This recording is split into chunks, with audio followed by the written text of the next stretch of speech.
ಹೆಣ್ಣು ಗಂಡು ಸೇರಿಕೊಂಡು ಯುದ್ಧವನ್ನು ಮಾಡುವಾಗ ಕಾಣದಂತೆ ಶಿವ ಕಾಣದಂತೆ ಮಾಯವಾದನು. ಶಿವ ಕೈಲಾಸ ಸೇರಿಕೊಂಡನು.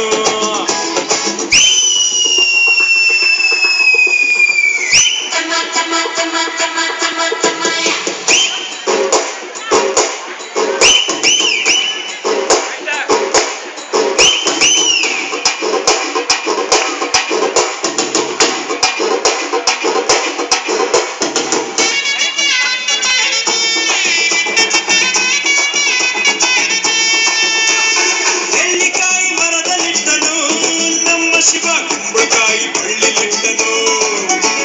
ನೆಲ್ಲಿಕಾಯಿ ಮರದಲ್ಲಿಟ್ಟನು ನಮ್ಮ ಶಿವ ಕುಂಬಳಕಾಯಿ ಬಳ್ಳಿಲಿಟ್ಟನು. ಹೂ ಹಣ್ಣು ಕಾಯಿ ಕೊಟ್ಟು ಜಗಳಾಡೋ ಬುದ್ಧಿ ಕೊಟ್ಟು ಕಾಣದಂತೆ ಶಿವ ಕಾಣದಂತೆ ಮಾಯವಾದನು. ನಮ್ಮ ಶಿವ ಕೈಲಾಸ ಸೇರಿ